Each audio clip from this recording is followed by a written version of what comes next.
1978 മാർച്ചിലാണ് ഞാൻ മാതൃഭൂമിയിൽ ചേരുന്നത്. ആദ്യം കൊച്ചിയിലാണ് ജോയിൻ ചെയ്തു. ഒന്ന് ട്രെയിനിങ്ങാണ്, 2 വർഷത്തെ ട്രെയിനിങ് കൊച്ചിയിൽ ജോയിൻ ചെയ്തു. അപ്പോൾ ഞങ്ങൾ തിരുവനന്തപുരം മാതൃഭൂമി എഡിഷൻ തുടങ്ങാനുള്ള പ്രാരംഭ പ്രവർത്തനങ്ങൾ നടന്നുകൊണ്ടിരിക്കുന്ന സമയമാണ്.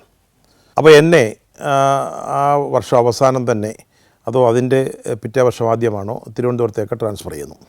അപ്പോൾ തിരുവനന്തപുരത്ത് ഒരു വലിയ ടീമുണ്ട്. ടി വേണുഗോപാൽ എന്ന് പറയുന്ന മാതൃഭൂമിയുടെ എന്താ പറയുക, ഒരു പ്രശസ്തനായ ന്യൂസ് എഡിറ്റർ എന്ന് പറയാവുന്ന ആൾ, അദ്ദേഹത്തിൻ്റെ നേതൃത്വത്തിലുള്ള ഒരു സംഘമാണ്. ആദ്യത്തെ സംഘത്തിൽ ഞാനടക്കം ഉള്ളവർ ചെന്നു. അപ്പോൾ ഞങ്ങൾ അന്ന് പ്രസ് വരുന്നതേ ഉള്ളൂ, ഓഫീസ് പ്രവർത്തന സജ്ജമാകുന്നതേ ഉള്ളൂ.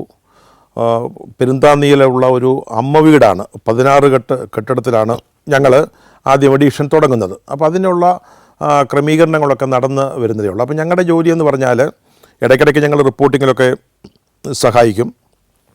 മറ്റു സമയങ്ങളിൽ ഞങ്ങൾ ശ്രീ വേണുകുറുപ്പിൻ്റെ നേതൃത്വത്തിൽ ഈ പ്രൊപ്പോസ്ഡ് എഡിഷൻ്റെ കീഴിൽ വരുന്ന സ്ഥലങ്ങളൊക്കെ സന്ദർശിക്കും. അവിടെ നിന്നുള്ള വാർത്തകളൊക്കെ തയ്യാറാക്കും. അവിടുത്തെ ഓരോ സ്ഥലങ്ങളിലെയും പ്രധാന വ്യക്തികളുമായിട്ടൊക്കെ സംസാരിക്കും. അങ്ങനെ ഒരു രീതിയിലാണ് ഞങ്ങൾ കാര്യങ്ങൾ പോയിക്കൊണ്ടിരുന്നത്. അപ്പോൾ ഒരു ദിവസം അദ്ദേഹം എൻ്റെ നാട്ടിലേക്ക് വന്നു. പത്തനംതിട്ട ജില്ലയിൽ റാന്നിയിലുള്ള ഒരു കുഗ്രാമമാണ് എൻ്റെ സ്ഥലം. അവിടെ ആ പ്രദേശം റാന്നിയിലേക്ക് വന്നതാണ്. അപ്പം ഒരു രാത്രിയിലെ ഭക്ഷണം കഴിക്കാനായിട്ട് എൻ്റെ വീട്ടിലേക്ക് അദ്ദേഹം വരികയാണ്. അപ്പോൾ ഇങ്ങനെ പോരുമ്പോൾ വനം, ഇങ്ങനെ പോരുമ്പം കാട്, മലകൾ, കുന്നുകൾ, അവിടെയൊന്നും ഒരു വൈദ്യുതി വെളിച്ചമൊന്നും കാണാനില്ല. അങ്ങനെ വളരെ അപരിഷ്കൃതമായ, അല്ലെങ്കിൽ ഒട്ടും വികസനം കടന്നു ചെന്നിട്ടില്ലാത്ത, നല്ല റോഡ് പോലും ഇല്ലാത്ത ഒരു സ്ഥലത്തേക്കാണ് പോയിക്കൊണ്ടിരിക്കുന്നത്. അപ്പോൾ എന്നോട് വേണുകുറുപ്പ് ചോദിച്ചു, എടോ, ലോകത്തിൽ ഇങ്ങനെയൊരു പ്രൊഫഷൻ, ജേർണലിസം എന്ന് പറയുന്നൊരു പ്രൊഫഷൻ ഉണ്ടെന്ന് താങ്കൾ എങ്ങനെ അറിഞ്ഞിടൂ? വാസുദേവൻ വളരെ ആത്മാർത്ഥമായിട്ട് ചോദിച്ചത്. അതായത് അതുപോലെ വളരെ അവികസിതമായൊരു സ്ഥലത്ത് നിന്ന് മാധ്യമപ്രവർത്തന രംഗത്തേക്ക് ഒരാൾ കടന്നു വന്നതിനെക്കുറിച്ചുള്ള ഒരു സംശയമോ അല്ലെങ്കിൽ അതിലെ കൗതുകമോ വെച്ച് ചോദിച്ചതാവാം. അങ്ങനെയാണ് ഞാൻ മാതൃഭൂമിയിൽ പ്രവർത്തനം ആരംഭിക്കുന്നത്. അന്ന് എൻ്റെ വീട്ടിൽ വന്നതിനെ തുടർന്നുള്ള യാത്രയിലാണ് ഞാൻ ആദ്യമായിട്ട് പൊന്നമ്പലമേട് എന്ന് പറയുന്ന സ്ഥലം കാണുന്നത്. എൻ്റെ വീട് ശബരിമലയിൽ നിന്ന് വളരെ അടുത്താണ്. നടന്നു പോകാനാണെങ്കിൽ ഒരു 1 മണിക്കൂറോ 2 മണിക്കൂറോ കൊണ്ട് നടന്നെത്താവുന്ന ദൂരത്തിലാണ് ശബരിമല. അപ്പം ഈ ഞങ്ങൾക്ക് ശബരിമലയെക്കുറിച്ചൊക്കെയുള്ള ധാരാളം കഥകൾ ചെറുപ്പം മുതലേ കേട്ടിട്ടുണ്ട്. അത്ഭുതകരമായ ചില കഥകൾ, അവിശ്വസനീയമായ കഥകൾ. അങ്ങനെ കേട്ടിട്ടുള്ള ഒരു കഥ, ഈ പൊന്നമ്പലമേട്ടിലൊരു ചെറിയ ജലാശയമുണ്ട്. അവിടെയാണ് നീലക്കൊടുവേലി എന്ന് പറയുന്ന ഒരു ചെടി. അവിടെ മാത്രമാണ്, ഈ പൊന്നമ്പലമേട്ടിൽ മാത്രമാണ്. അപ്പോൾ ഈ നീലക്കൊടുവേലി കൊണ്ട് നമ്മൾ എന്തിനേലും തൊട്ടാൽ അത് 1, 2 ആകും, 2, 4 ആകും എന്നൊക്കെയുള്ള കഥകൾ എൻ്റെ വലിയമ്മച്ചിയൊക്കെ പറഞ്ഞു തന്നിട്ടുള്ള കഥയുണ്ട്. അപ്പോൾ ഞങ്ങളിങ്ങനെ യാത്ര ചെയ്ത് ഈ ശബരിഗിരി പദ്ധതിയുടെ പ്രദേശങ്ങളിലേക്കൊക്കെ പോയി ഇത് കാണാനൊക്കെ കൂടെയാണ്. ആളുകളെ കാണുന്നു, അവിടുത്തെ സ്ഥാപനങ്ങൾ കാണുന്നു, അത് സംബന്ധിച്ച് ചില റിപ്പോർട്ടുകൾ തയ്യാറാക്കുന്നു.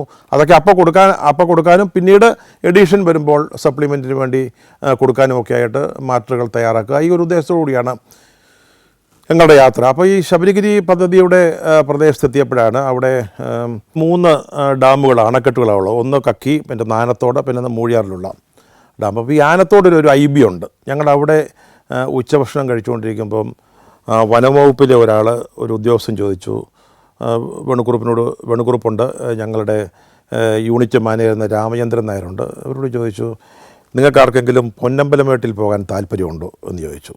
അപ്പോൾ ഞങ്ങൾ പെട്ടെന്ന് ചാടി വീണു. അന്ന് ഇന്നത്തേതുപോലെ ശബരിമലയിൽ ദേവസ്വം ബോർഡിൻ്റെയും മറ്റും നേതൃത്വത്തിൽ ഈ ജ്യോതി തെളിയിക്കുകയാണെന്ന് അങ്ങനെ ആർക്കും അറിഞ്ഞുകൂടാ. ഞങ്ങൾ ഈ ചെല്ലുന്നതിൻ്റെ 2 വർഷങ്ങൾക്ക് മുമ്പ് ഒരു സംഘം യുക്തിവാദികൾ ഈ നേരത്തെ തന്നെ അവിടെ കടന്നു ചൊല്ലുകയും ഈ മകരജ്യോതി തെളിയിക്കുമ്പോൾ അവിടെ പടക്കം പൊട്ടിക്കുകയും ഒച്ചപ്പാടുണ്ടാക്കുകയും ചെയ്ത സംഭവങ്ങളൊക്കെ ഉണ്ടായിരുന്നു. അത് ഞങ്ങളുടെ മനസ്സിലുണ്ട്. അപ്പം ഈ പൊന്നമ്പലമേട് ഒന്ന് കാണണം എന്നൊരാഗ്രഹമുണ്ട്. അത് ഞങ്ങൾ വൈദ്യുതി ബോർഡിലെ ഉദ്യോഗസ്ഥന്മാരും വനം വകുപ്പ് ഉദ്യോഗസ്ഥന്മാരും കൂടെ ചേർന്ന് ഞങ്ങളെ ഈ പൊന്നമ്പല മേട്ടിലേക്ക് കൊണ്ടുപോയത് ഞാൻ ഓർക്കുന്നു. ഇങ്ങനെ അതൊരു വളരെ ഉയർന്ന ഒരു മേടാണ്. അതിൻ്റെ ഒരു പാറ ഒരു ഒരു വലിയ പാറ ഇങ്ങനെ തള്ളി നിൽക്കുകയാണ്. നമുക്ക് അവിടെ നിന്ന് നോക്കുമ്പോൾ താഴെ വലിയ വൻമരങ്ങൾ നമ്മുടെ നിൽക്കുന്നതിന് താഴെ വളർന്ന് നിൽക്കുന്നത് കാണാം. വളരെ ദൂരെയായിട്ട് ശബരിമലയിലെ സ്വർണ്ണക്കൊടി മരം ഇങ്ങനെ പകൽ വെളിച്ചത്തിലിങ്ങനെ തിളങ്ങുന്നത് കാണാൻ പറ്റും. അപ്പോൾ അവിടെ ഈ പാറയുടെ അഗ്രത്ത് ഒരു ചെറിയ ഒരു കുഴി കുഴിച്ചിട്ട് അതിൽ കർപ്പൂരം നിറച്ച് അങ്ങനെയാണത് കത്തിച്ചുകൊണ്ടിരുന്നെന്ന് ഈ ഉദ്യോഗസ്ഥന്മാർ ഞങ്ങളോട് പറഞ്ഞു. ഇവരൊക്കെയാണ് അന്നൊക്കെ പോയിരുന്നത്. പിന്നീട് കുറേ കഴിഞ്ഞപ്പോഴേക്കും ദേവസ്വം ബോർഡും ഒക്കെ തന്നെ ഇത് ആളുകൾ ചെന്ന് കൊളുത്തുന്ന അല്ലെങ്കിൽ കത്തിക്കുന്ന ഒരു ദീപമാണ്, തെളിയിക്കുന്നൊരു ദീപമാണ് ഇതെന്ന് പറഞ്ഞതൊക്കെ ഞങ്ങളെ ഇപ്പോൾ ഓർക്കുകയാണ്. കുറേ മാസങ്ങൾക്ക് ശേഷം പത്രം അച്ചടി തുടങ്ങി. ഈ അച്ചടി തുടങ്ങിയതിന് ശേഷം എന്നെ പെട്ടെന്ന് മാതൃഭൂമി ആഴ്ചപ്പതിപ്പിൻ്റെ സബ് എഡിറ്ററായിട്ട്, അന്ന് ഞാൻ ട്രെയിനിങ് കഴിഞ്ഞിട്ടില്ല, മാതൃഭൂമി ആഴ്ചപ്പതിപ്പിൻ്റെ ഡെസ്കിൽ പ്രവർത്തിക്കാനായിട്ട് എന്നെ നിയോഗിക്കുന്നു. അതുവരെ മാതൃഭൂമി ആഴ്ചപ്പതിപ്പ് കോഴിക്കോടാണ് പ്രവർത്തിച്ചുകൊണ്ടിരുന്നത്. ആസ്ഥാനം അവിടെയായിരുന്നു. ഗൃഹലക്ഷ്മി ആയിടെ തുടങ്ങിയതാണ്, അതും കോഴിക്കോട്ടായിരുന്നു. അപ്പം തിരുവനന്തപുരത്ത് എഡിഷൻ തുടങ്ങുന്നതിൻ്റെ ഭാഗമായിട്ട് മാതൃഭൂമി ആഴ്ചപ്പതിപ്പിൻ്റെയും ഗൃഹലക്ഷ്മിയുടെയും ഡെസ്ക് തിരുവനന്തപുരത്തേക്ക് മാറ്റി എന്നെ അവിടേക്ക് നിയോഗിക്കുന്നു. കാരണം ആ പത്രം തുടങ്ങുമ്പോൾ ആദ്യം ഞാൻ പത്രത്തിലില്ല, ഞാൻ ആഴ്ചപ്പതിപ്പിലാണ്. അന്ന് NV കൃഷ്ണവാര്യരാണ് മാതൃഭൂമി ആഴ്ചപ്പതിപ്പിൻ്റെ ചീഫ് എഡിറ്റർ. പിന്നീട് ഒരു VR ഗോവിന്ദനുണ്ണിയുണ്ട്. ഗൃഹലക്ഷ്മിയുടെ ചുമതലയുള്ളൊരു ഡോക്ടർ PB ലൽക്കാറുണ്ട്.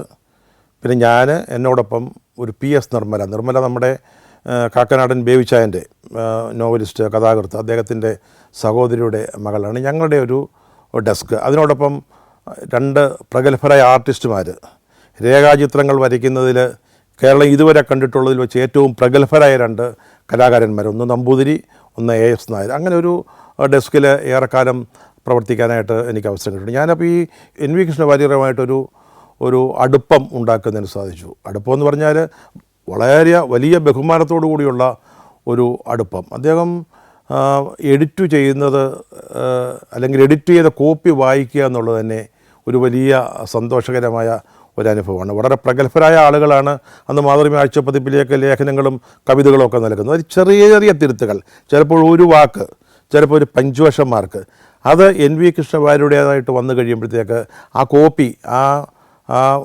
മാനുസ്ക്രിപ്റ്റിൻ്റെ മൂല്യം എത്രത്തോളം വർദ്ധിക്കുന്നു എന്നുള്ളത് നമുക്ക് കണ്ടു നിൽക്കാൻ സാധിക്കുമായിരുന്നു. അദ്ദേഹം ഞങ്ങളോടൊപ്പം ഒരു 2 മാസമോ മറ്റേ ഉണ്ടായിരുന്നുള്ളൂ. അതിനുശേഷം അദ്ദേഹം ആഴ്ചപ്പതിപ്പിലെ ജോലി മതിയാക്കി പോവുകയാണ് ചെയ്തത്. പിന്നീട് ശ്രീ ഗോവിന്ദനുണ്ണിയായിരുന്നു ആഴ്ചപ്പതിപ്പിൻ്റെ ചുമതലയിൽ ഉണ്ടായിരുന്നത്. അപ്പോൾ അദ്ദേഹം പോകുന്നതിന് മുമ്പായിട്ട് അദ്ദേഹം ഉപയോഗിച്ചുകൊണ്ടിരുന്ന 2 പേനകൾ, ചിലപ്പം പറഞ്ഞാൽ ഓർക്കുമായിരിക്കും, ഈ ഗോൾഡൻ കളറിലുള്ള ഒരു സെറ്റാണ്. അതൊരു ചുവന്ന മഷിയുടെ പെന്നും ഒരു നീല മഷിയുടെ പെന്നും, അങ്ങനെ ഒരു സെറ്റായിട്ടുള്ളൊരു പെന്ന് അല്ലെങ്കിൽ പേന എനിക്ക് തന്നതും ഞാനത് ദീർഘകാലം സൂക്ഷിച്ചു വച്ചിരുന്നതൊക്കെ ഓർക്കുന്നു. പിന്നീട് ധാരാളം സ്ഥലം മാറ്റങ്ങൾ, വീട് മാറ്റങ്ങൾ, എപ്പോഴും എനിക്ക് അത് നഷ്ടപ്പെട്ടു പോയി. അത് വളരെ ഒരു നഷ്ടബോധത്തോടുകൂടിയാണ് ഞാൻ ഓർക്കുന്നത്. അപ്പം NV കൃഷ്ണവാര്യരെക്കുറിച്ച് ഓർക്കുമ്പോൾ തുടർച്ചയായിട്ട് പറയേണ്ട മറ്റൊരു കഥ കൂടിയുണ്ട്. ആഴ്ചപ്പതിപ്പിൽ നിന്ന് പോയതിന് ശേഷം പിന്നീട് അദ്ദേഹം മാതൃഭൂമി പത്രത്തിൻ്റെ ചീഫ് എഡിറ്ററായിട്ട് വീണ്ടും ഞങ്ങളുടെ തന്നെ സ്ഥാപനത്തിലേക്ക് വന്നു. അതന്ന് കോഴിക്കോട്ടാണ്. അദ്ദേഹം ചീഫ് എഡിറ്ററായിട്ടിരിക്കുന്ന സമയത്താണ് നമ്മുടെ മദർ തെരേസ പെട്ടെന്ന് രോഗബാധിതയായിട്ട് കൽക്കത്തയിൽ ഒരാശുപത്രിയിൽ പ്രവേശിപ്പിച്ചു. അപ്പം വളരെ ഗുരുതരമാണ് രോഗാവസ്ഥയെന്നാണ് നമുക്ക് ലഭിച്ചിരുന്ന വാർത്ത. അപ്പോൾ ഈ സാധാരണ പത്രങ്ങളിലൊരു രീതിയുണ്ട്, ആരെങ്കിലും പ്രമുഖരായ ആളുകൾ മരണപ്പെടുമെന്ന് തോന്നിയാൽ അല്ലെങ്കിൽ അത്യാസന്ന നിലയിൽ ആശുപത്രിയിൽ പ്രവേശിപ്പിക്കുകയോ മറ്റോ ചെയ്താൽ നമ്മൾ അവരെക്കുറിച്ചുള്ള ലേഖനങ്ങൾ, മുഖപ്രസംഗം, സൈഡ് സ്റ്റോറീസ് ഇതെല്ലാം തയ്യാറാക്കി വയ്ക്കും. കാരണം ഒരു വല്ലാത്തൊരു സമയത്താണ്, ചിലപ്പോൾ രാത്രി 8 മണിക്കോ 10 മണിക്കോ ഒക്കെയാണ് മരിക്കുന്നതെങ്കിൽ അന്നേരം ഒരു സപ്ലിമെൻ്റ് ഇറക്കാൻ പറ്റിയ മാറ്റർ തയ്യാറാക്കുക, ലേഖനങ്ങളോ അല്ലെങ്കിൽ കുറിപ്പുകളൊക്കെ തയ്യാറാക്കുക വളരെ പ്രയാസമാണ്. അതുകൊണ്ട് എപ്പോഴും നേരത്തെ തന്നെ ഇത്തരത്തിലുള്ള ലേഖനങ്ങൾ തയ്യാറാക്കി അത് പിന്നെ അതിൻ്റെ കോപ്പി എടുത്ത് വയ്ക്കലാണ് പതിവ്. അപ്പം മദർ തെരേസ ആശുപത്രിയിൽ ആയ ഉടനെ തന്നെ അവരുടെ ആരോഗ്യസ്ഥിതിയെക്കുറിച്ച് വളരെ ആശങ്കാജനകമായ റിപ്പോർട്ടുകളാണ് വന്നുകൊണ്ടിരുന്നത്. അപ്പോൾ മാതൃഭൂമിയുടെ സീനിയർ എഡിറ്റർമാരൊക്കെ ചേർന്ന് മദർ തെരേസ മരിക്കുകയാണെങ്കിൽ ഉപയോഗിക്കാൻ പാകത്തിലുള്ള ലേഖനങ്ങൾ ഒക്കെ തയ്യാറാക്കി അതിനുള്ള ഏർപ്പാടുകളൊക്കെ ചെയ്തു. അത് എഴുതേണ്ട ആളുകളെയൊക്കെ നിയോഗിച്ചു. അപ്പം ഒരു ചോദ്യം ഉയർന്നു വന്നു, മദർ തെരേസയെക്കുറിച്ചൊരു എഡിറ്റോറിയൽ വേണമല്ലോ, അതാരെഴുതും? സ്വാഭാവികമായിട്ടും അത് NV കൃഷ്ണവാര്യരുടെ ചുമലിലായി ആ ഒരു എഡിറ്റോറിയൽ എഴുതുക എന്നുള്ളത്. അദ്ദേഹം ആ എഡിറ്റോറിയൽ എഴുതി. പക്ഷേ അത്തവണ മദർ തെരേസയ്ക്കൊന്നും സംഭവിച്ചില്ല.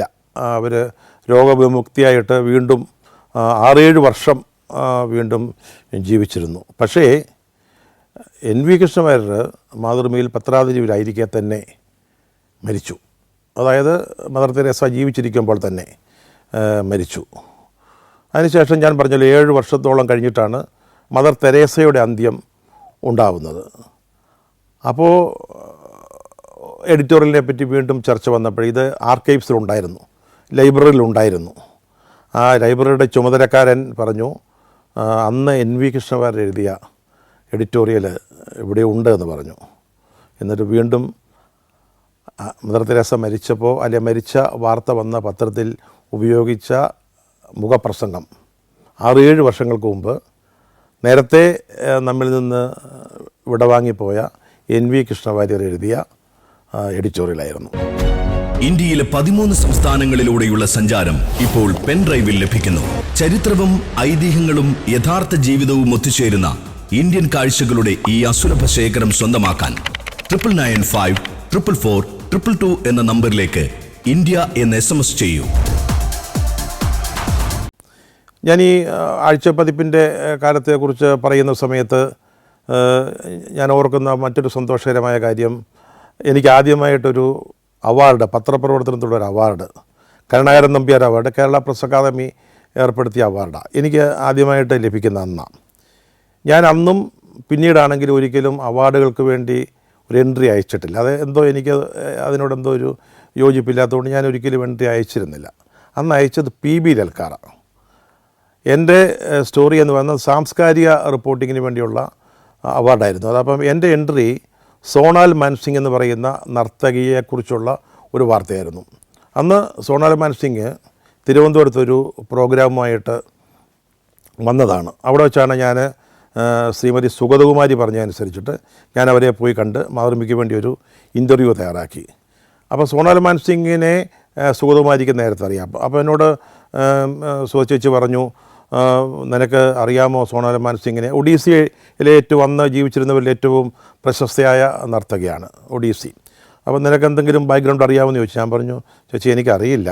അപ്പം അവർ ഒരു കഥ പറഞ്ഞത്, സോണാൽ മാൻസിംഗ് വിദേശത്തൊരു പ്രോഗ്രാം അവതരിപ്പിച്ചിട്ട് മടങ്ങി ഹോട്ടലിലേക്ക് വരുമ്പോൾ ഒരു വലിയ കാർ അപകടത്തിൽപ്പെട്ടു. അപകടത്തിൽ അവർ മരിച്ചു എന്നാണ് എല്ലാവരും കരുതിയത്. പക്ഷേ അവർ ജീവിച്ചു. പക്ഷേ ദേഹമാസകലം അസ്ഥി ഒടിഞ്ഞ് അവർക്ക് സഞ്ചരിക്കാനോ എഴുന്നേറ്റിരിക്കാൻ പോലുമോ പറ്റാത്തൊരു അവസ്ഥയിലായിപ്പോയി. പക്ഷേ ഇവർ വളരെ നിശ്ചയദാർഢ്യവും മനോബലവും ഉള്ള ഒരു സ്ത്രീ ആയിരുന്നതുകൊണ്ട് അത് മെല്ലെ മെല്ലെ അവർ ഈ ഒരു അവസ്ഥയിൽ നിന്ന് കരകയറി അവരുടെ ഒടിവുകളും ചതവുകളും എല്ലാം ശരിയായി വീണ്ടും അവർ പഴയ ഊർജ്ജത്തോടും ശക്തിയോടും സൗന്ദര്യത്തോടും കൂടി നൃത്തവേദിയിലേക്ക് മടങ്ങി വന്നു. അതായിരുന്നു സുഗതകുമാരി എനിക്ക് അവരെക്കുറിച്ച് തന്ന ഒരു ബാക്ക്ഗ്രൗണ്ട്. അപ്പോൾ ഞാൻ അതുമായിട്ട് അവരെ പോയി കാണുന്നു, സംസാരിക്കുന്നു. അവർ ഈ വിശദാംശങ്ങളെല്ലാം എന്നോട് പറഞ്ഞു. ഞാൻ ആ ഇൻ്റർവ്യൂ എൻ്റെ ഒരു സ്റ്റോറിയായിട്ട് വന്നു. എൻ്റെ ശീർഷകമൊന്നും ഞാൻ ഓർക്കുന്നില്ല. അതിനാണ് എനിക്ക് ആദ്യമായിട്ട് അവാർഡ് കിട്ടുന്നത്. ഞാനത് ഈ അവാർഡിനെ പറ്റി പറയാനല്ല ഞാൻ ഈ സംഭവം പറഞ്ഞത്. അന്ന് നമ്മുടെ കൃഷ്ണമൂർത്തിയുടെ സൂര്യ കൃഷ്ണമൂർത്തിയുടെ നേതൃത്വത്തിലുള്ള സൂര്യ എന്ന് പറയുന്ന സാംസ്കാരിക സംഘടന അന്ന് വളരെ സജീവമായിട്ട് തിരുവനന്തപുരത്ത് പ്രവർത്തിച്ചുകൊണ്ടിരിക്കുക. അന്ന് ഞാൻ ആഴ്ചപ്പതിപ്പിലാണ് പ്രവർത്തിക്കുന്നത്. പക്ഷേ എന്നെ ഒരു സ്പെഷ്യൽ അസൈൻമെൻറ്റ് എന്നുള്ള നിലയിൽ ഈ സൂര്യ ഫെസ്റ്റിവൽ കവർ ചെയ്യാനായിട്ട് വിടും. ഞാനീ മധുരിതാംകൂറിൽ നിന്ന് വന്ന നസ്രാണി, എനിക്ക് ഒരു ശാസ്ത്രീയ കലയെപ്പറ്റിയും അന്തവും കുന്തവും അറിയാത്ത ഒരാളാണ്. പക്ഷേ നമ്മൾ ചില സന്ദർഭങ്ങളിൽ ക്രിക്കറ്റ് അറിയാൻ പറ്റിയില്ലെങ്കിലും ക്രിക്കറ്റിനെ കുറിച്ച് റിപ്പോർട്ട് ചെയ്യേണ്ടി വരും. അല്ലെങ്കിൽ വിദേശകാര്യ വിഷയങ്ങൾ നിങ്ങൾ ഡൽഹിയിലാണെങ്കിൽ റിപ്പോർട്ട് ചെയ്യേണ്ടി വരും. ഒരു പത്രപ്രവർത്തകൻ്റെ ഒരു ബാധ്യതയാണ്. ചിലപ്പോൾ ഒരു സിംഗിൾ മാൻ ബ്യൂറോ ഒക്കെ ആണെങ്കിൽ ആ ജില്ലയിൽ നടക്കുന്ന ഏത് തരത്തിലുള്ള സംഭവവികാസങ്ങളും നമ്മൾ റിപ്പോർട്ട് ചെയ്തേ മതിയാവുകയുള്ളൂ. അപ്പം എന്നെ ഇതിന് പറഞ്ഞു വിടുകയാണ്. അപ്പം ഞാൻ പറഞ്ഞാലും എനിക്ക് ശാസ്ത്രീയ സംഗീതമാവട്ടെ, അല്ലെങ്കിൽ ഭരതനാട്യമാവട്ടെ, മോഹിനിയാട്ടം, കുച്ചിപ്പുടി, ഇതൊക്കെയാണത് ലോകോത്തര കലാകാരന്മാരാണ് അന്ന് വന്ന് സൂര്യയുടെ വേദിയിൽ ഇതൊക്കെ അവതരിപ്പിക്കുന്നത്. അപ്പം ഞാൻ എന്ത് ചെയ്തു എന്ന് ചോദിച്ചാൽ, അപ്പം അന്ന് നമ്മുടെ ലളിതാംബിക അവർ നേരത്തെ ചീഫ് സെക്രട്ടറി ആയിരുന്നു, അതിന് റബ്ബർ ബോർഡിൻ്റെ ചെയർപേഴ്സണായിരുന്നു. അവരുടെ ഒരു സഹോദരൻ ഉണ്ടായിരുന്നു. ഞാൻ ആ ചേട്ടൻ്റെ പേര് മറന്നുപോയി. അദ്ദേഹം പലവിധ ശാസ്ത്രീയ കലകളിൽ അങ്ങേയറ്റം നൈപുണ്യം നേടിയ, അങ്ങേയറ്റം ആഴത്തിലുള്ള അറിവ് നേടിയിട്ടുള്ള ഒരു വ്യക്തിയായിരുന്നു. അതാരോ എന്നോട് പറഞ്ഞു തന്നു. ആ ഫെസ്റ്റിവലിലാണ് തിരുവനന്തപുരത്തിൻ്റെ ചരിത്രത്തിൽ ആദ്യമായിട്ട് അംജദ് അലി ഖാൻ സരോദിൻ്റെ ഒരു കച്ചേരി നടത്തുന്നത്. നമുക്ക് തിരുവനന്തപുരംകാരെക്കുറിച്ചറിയാം. അവർ ശാസ്ത്രീയ കലാരൂപങ്ങളിൽ അങ്ങേയറ്റം നല്ല ബോധ്യവും അറിവുമുള്ളവരാണ്. അപ്പം അവർക്ക് പോലും ഈ സരോദ് എന്ന് പറയുന്നത് ഒരു പുതിയ അനുഭവമായിരുന്നു, അതിൻ്റെ ഒരു കച്ചേരി. അപ്പം ഞാൻ ഈ ചേട്ടൻ്റെ അടുത്ത് നിന്ന്, നടരാജൻ എന്നാണ് അദ്ദേഹത്തിൻ്റെ പേരെന്നാണ് എൻ്റെ ഓർമ്മ, ഞാൻ അദ്ദേഹത്തിന് പോയി ശിഷ്യപ്പെട്ടു. ഞാൻ അദ്ദേഹത്തിൻ്റെ അടുത്ത് എല്ലാ ദിവസവും ഏത് പ്രോഗ്രാമാണെങ്കിലും നടക്കുന്നതിന് മുമ്പ് ചെല്ലും. അദ്ദേഹം എനിക്ക് ഇതെല്ലാം പറഞ്ഞു തരും. എന്താണ് അതിൻ്റെ പ്രത്യേക രീതി, ഓരോ ഈ ചില കലാരൂപങ്ങൾ ലക്നൗ ഘരാന, വാരണാസി ഘരാന, ഇങ്ങനെയൊക്കെ പല തരത്തിലുള്ള പല ശൈലിയുടെ അടിസ്ഥാനത്തിലാണ് അവതരിപ്പിക്കുന്നത്. അപ്പോൾ അതിൻ്റെ എല്ലാ വ്യത്യാസങ്ങളും, എങ്ങനെയാണ് കഥക്കും ഒഡീസിയും തമ്മിലുള്ള വ്യത്യാസം എന്താണ് സോണാൽ മാൻസിംഗിൻ്റെ പിന്നെ നാട്യത്തിൻ്റെ പ്രത്യേകത എന്താണ്, പത്മ സുബ്രഹ്മണ്യം അവതരിപ്പിക്കുന്നത് വാസ്തവത്തിൽ ഭരതനാട്യമല്ല, അത് ഭരത നൃത്തമാണ്. ഇതെല്ലാം അദ്ദേഹം വളരെ ആഴത്തിൽ പഠിച്ചിട്ടുള്ള ആൾ. ഇതെല്ലാം എനിക്ക് പറഞ്ഞു തരും. ഞാൻ ഇതെല്ലാം കേട്ട് തെറ്റുകൂടാതെ അത്യാവശ്യം വൃത്തിയുള്ളൊരു ഭാഷയിൽ എഴുതി മാതൃഭൂമിയിൽ പ്രസിദ്ധീകരിക്കും. അപ്പോൾ ഒരു 5-6 ദിവസം കഴിഞ്ഞപ്പം ആളുകൾ ആരാണ് ഈ മാതൃഭൂമിയുടെ ലേഖകൻ എന്ന് അന്വേഷിച്ചു വന്നു. ഇയാളെ കൊള്ളാമല്ലോ, ഇയാൾക്ക് എല്ലാ ശാസ്ത്രീയ കലകളിലും നല്ല അത്യാവശ്യം പിടിപാടുണ്ടല്ലോ. എനിക്ക് യാതൊരു പിടിപാടുമില്ല. നടരാജൻ ചേട്ടൻ്റെ സഹായം, അദ്ദേഹത്തിൽ നിന്ന് കിട്ടിയ ഒരു പുണ്യം എന്നതിനപ്പുറത്ത് ഒന്നും ചെയ്യാൻ ഞാനൊന്നും ചെയ്തിട്ടില്ല. ഞാൻ പറഞ്ഞു വന്നത്, ഇത്തരം സന്ദർഭങ്ങളിലൊരു റിപ്പോർട്ടർ നമുക്ക് അറിവില്ലാത്ത വിഷയങ്ങൾ റിപ്പോർട്ട് ചെയ്യാൻ നിർബന്ധിക്കപ്പെട്ടാലും അല്ലെങ്കിൽ നിയുക്തനായാലും അതിനെപ്പറ്റി പഠിക്കുക, അതിനെപ്പറ്റി മനസ്സിലാക്കുക, അങ്ങനെ അത് റിപ്പോർട്ട് ചെയ്യുക. അങ്ങനെയാണ് മലയാളം പത്രങ്ങളൊക്കെ, അവർക്ക് അങ്ങനെ വലിയ സ്പെഷ്യലൈസ്ഡ് റിപ്പോർട്ടർമാരൊന്നും ഇല്ലല്ലോ. ഫുട്ബോളിന് ഒരു റിപ്പോർട്ടർ, അല്ലെങ്കിൽ ആർട്ട് ഫോംസിന് ഒരു റിപ്പോർട്ടർ, അങ്ങനെയൊന്നുമില്ല. അപ്പം ഇതെല്ലാം നമ്മൾ ശീലിക്കേണ്ടി വന്ന അല്ലെങ്കിൽ വരുന്ന ഒരവസ്ഥയെപ്പറ്റി പറഞ്ഞു എന്ന് മാത്രമേ ഉള്ളൂ.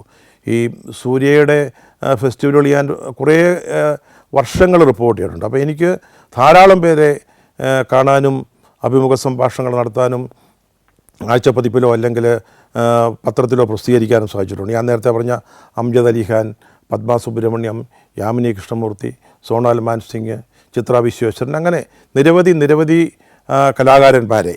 ഇതിലൊക്കെ ഞാൻ ഒരിക്കലും മറക്കാത്തത് സത്യജിത് റേയുമായിട്ട് നടത്തിയ ഒരു ഇൻ്റർവ്യൂ ആണ്. അത് പറയുമ്പോൾ ഞാൻ ഒറ്റയ്ക്കാണ് നടത്തിയതെന്ന് വിചാരിക്കരുത്. സത്യജിത് റേ ഒന്നും ഇൻ്റർവ്യൂ ചെയ്യാനൊന്നും എനിക്ക് ശേഷിയുണ്ടായിരുന്നില്ല. അപ്പോൾ ഞങ്ങൾ ഒരു ടീം മാതൃഭൂമി തയ്യാറാക്കി. അതിൽ ഒന്ന് അടൂർ ഗോപാലകൃഷ്ണനായിരുന്നു, ഒന്നൊന്ന് PRD ഡയറക്ടറായിരുന്ന തോട്ടൻ രാജശേഖരനായിരുന്നു. പിന്നെ ഞങ്ങളുടെ മാതൃഭൂമിയിലെ തന്നെ 2-3 പേര്, പിന്നെ ഞാനും കൂടെ ചേർന്ന് എനിക്കും 2-3 ചോദ്യങ്ങൾ ചോദിക്കാൻ ഒരവസരം കിട്ടി. അത് എഴുതിയത് ഞാനായിരുന്നു. അതൊരു വല്ലാത്തൊരു അനുഭവമെന്നോ അനുഭൂതിയെന്നോ പറയേണ്ട ഒന്നായിരുന്നു സത്യജിത് റേയുമായിട്ടുള്ള കൂടിക്കാഴ്ച. അതുപോലെ ശ്യാം ബെനഗൽ പറഞ്ഞൊരു ഓർമ്മ ഇപ്പോഴും എൻ്റെ മനസ്സിലുണ്ട്. ഞങ്ങളിങ്ങനെ കാറിൽ യാത്ര ചെയ്യുമ്പോഴാണ് സംസാരിക്കുന്നത്. അത് ടേപ്പ് റെക്കോർഡറിൽ റെക്കോർഡ് ചെയ്യായിരുന്നു. അദ്ദേഹം പറഞ്ഞു, മിസ്റ്റർ സണ്ണിക്കുട്ടി, നിങ്ങൾ പ്രൊഡ്യൂസ് ചെയ്ത ഏറ്റവും വലിയ കലാകാരനാണ് ജോൺ എബ്രഹാം. പൂന ഫിലിം ഇൻസ്റ്റിറ്റ്യൂട്ടിൽ ഉണ്ടായിരുന്ന ആളാണ്. ഞാൻ അദ്ദേഹത്തെ ഏറ്റവും അവസാനം കണ്ടത് പൂനെയിലെ ഒരു പോലീസ് സ്റ്റേഷനിൽ ഒരു നേരിയ വസ്ത്രം മാത്രം ധരിച്ചുകൊണ്ട് നിൽക്കുന്നതാണ്. നമുക്കറിയാം ജോൺ ഒരു അരാജകവാദിയായിരുന്നു. അദ്ദേഹം പൂനെയിൽ എന്തോ ചില നഗരത്തിൽ തെരുവിൽ എന്തോ പ്രശ്നങ്ങളുണ്ടാക്കി അദ്ദേഹത്തെ ജയിലിലാക്കിയ കഥയാണെന്ന് ശ്യാം ബെനഗൽ പറഞ്ഞു. അങ്ങനെ ഞാൻ പറഞ്ഞു വന്നത് സൂര്യയുമായിട്ടുള്ള അസോസിയേഷനിലൂടെ എനിക്ക് ധാരാളം കലാപ്രതിഭകളെ കാണാനും പരിചയപ്പെടാനും അവരുടെയൊക്കെ അഭിമുഖ സംഭാഷണങ്ങൾ രേഖപ്പെടുത്താനും സാധിച്ചു എന്നുള്ളത് ഞാനിപ്പോഴും വളരെ സന്തോഷത്തോടും നന്ദിയോടും കൂടി തന്നെ ഓർക്കുകയാണ്. എഡിറ്ററായിരുന്ന നാലപ്പാടിന് അയച്ചു. നാലപ്പാട് പറഞ്ഞു സണ്ണിക്കുട്ടി എന്താണോ തന്നിട്ടുള്ളത് അതുപോലെ കൊടുത്തേക്കാനും പറഞ്ഞു. അതങ്ങനെ പ്രസിദ്ധീകരിച്ചു വന്നു. അത് അന്ന് മാതൃഭൂമി അങ്ങനെ ക്രൈസ്തവ സഭാംഗങ്ങൾക്കിടയിൽ അങ്ങനെ വലിയ പ്രചാരമൊന്നുമുള്ള, പ്രത്യേകിച്ച് സീറോ മലബാർ സഭാംഗങ്ങൾക്കിടയിലൊന്നും വലിയ വായനക്കാർ ഉള്ള പത്രമല്ല. പക്ഷേ ഈ വാർത്തയുടെ പ്രാധാന്യം മൂലം അത് വലിയ തോതിൽ ശ്രദ്ധിക്കപ്പെടുകയും വലിയ വിവാദമാവുകയും ചെയ്തു. അന്ന് ഞാൻ ഒരു പകരക്കാരനായിട്ട് കോട്ടയം ബ്യൂറോയിൽ ഇരിക്കുന്ന സമയമാണ്. അന്ന് എനിക്ക് ആരുടെ നീ ചിലമ്പിള്ളയുടെ കസേരയിൽ ഇരുന്നുകൊണ്ട് എന്ത് മറ്റേ പണിയാടാ കാണിക്കുന്ന മറ്റവനെ എന്നൊക്കെ പറഞ്ഞിട്ടുള്ള ധാരാളം ഭീഷണി ടെലിഫോണുകൾ